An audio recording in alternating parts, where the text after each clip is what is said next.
అన్నపూర్ణ సుస్థిర పంటల నమూనా క్షేత్రం.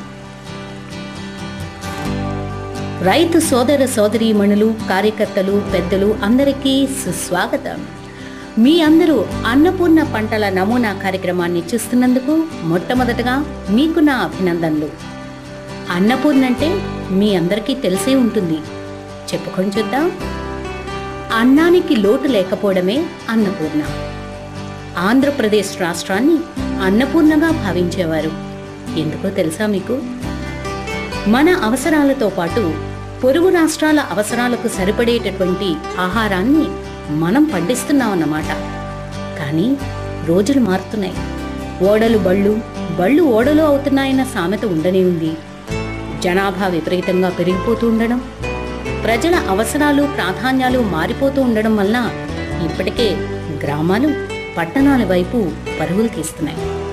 ప్రభుత్వ లేక ప్రైవేటు సంస్థల్లో నౌకరీ చేయడం అంటేనే మొగ్గు చూపుతూ ఉండడంతో చూస్తే భవిష్యత్తులో వ్యవసాయ రంగ పరిస్థితి ఏమిటనేది ఆందోళన కలిగిస్తుంది. నిజమేనని మీరు కూడా ఒప్పుకోవాల్సిందే.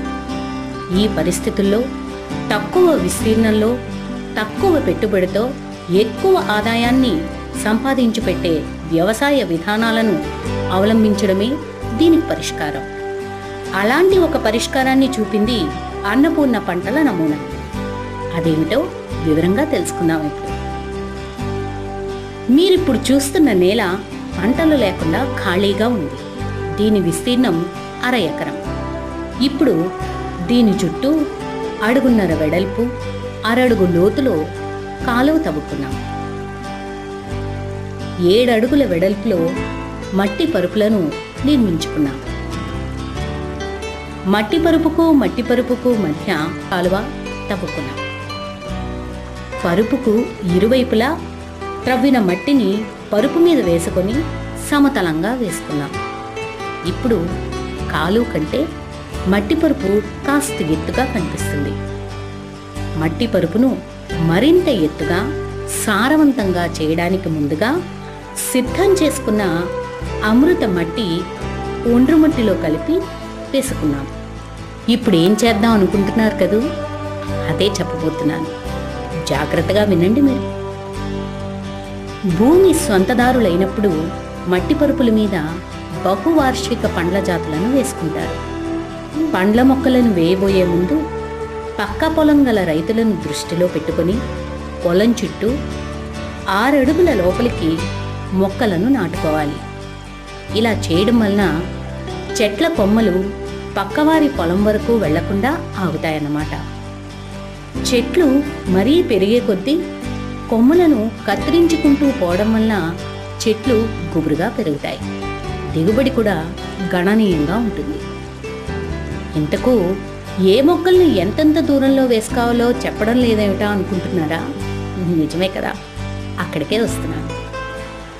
మామిడి, పనస, నేరేడు, ఉసిరి లాంటి పెద్ద పెద్ద వృక్షాలయ్యే మొక్కలను 36 అడుగుల దూరంలో వేసుకోవాలి.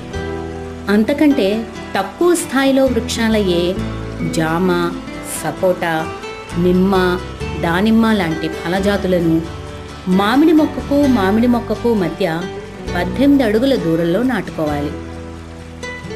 వీటికన్నా తక్కువ విస్తీర్ణంలో పెరిగే మునగ, అరటి, బొప్పాయి లాంటి పండ్ల జాతులను వీటి మధ్య, అనగా 9 అడుగులకు మధ్య వేసుకోవాలి. ఇక్కడ మనమంతా ఒక ముఖ్య విషయాన్ని గుర్తుంచుకోవాలి.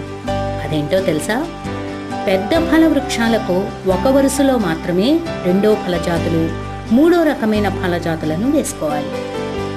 తిన్నగా అడ్డంగా వేసుకోవడం వలన 2-3 ఏళ్ల తర్వాత కూరగాయలు, ఆకుకూరలు పెంచుకోవడానికి అవకాశం ఉండదు. ఇప్పుడు 1/2 ఎకరం అన్నపూర్ణలో సగం మట్టి పరుపులు పలు రకాల కూరగాయలు, ఆకుకూరలు పెంచడానికి, మిగతా సగం పప్పు ధాన్యాలు పండించుకోవడానికే కేటాయించుకోవాలి.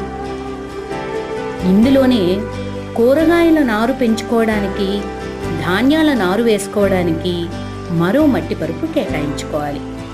ఇలా చేయడం వల్ల నారు కోసం వెతుక్కోవాల్సిన అవసరం రాదు. మట్టి పరుపుల్లో కూరగాయల విత్తనాలు, లేదా నారు నాటుకునేటప్పుడు ముందుగా విత్తన శుద్ధి, నారు శుద్ధి చేసుకోవాలన్నమాట.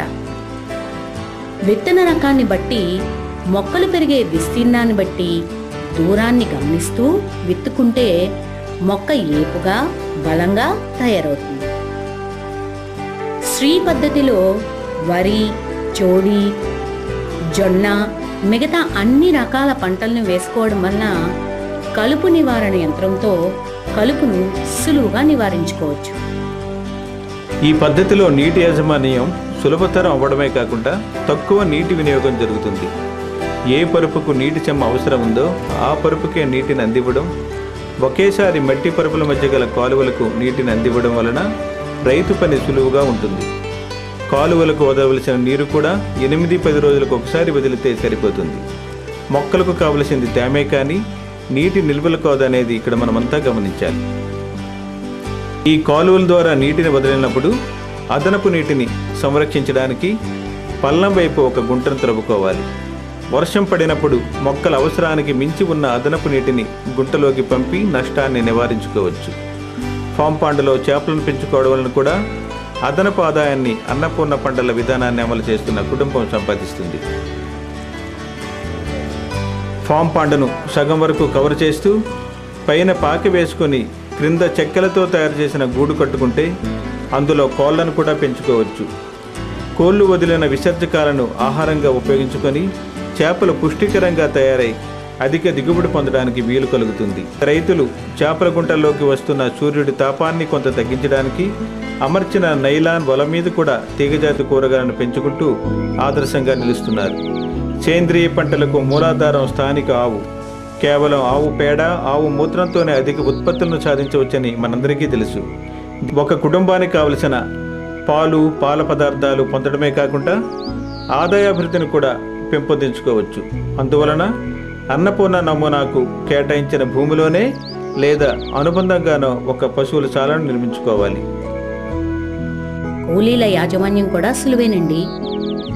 1/2 ఎకరం పంట మొత్తాన్ని ఒకేసారి వేసుకోవడమో కోసుకోవడమో జరగదు.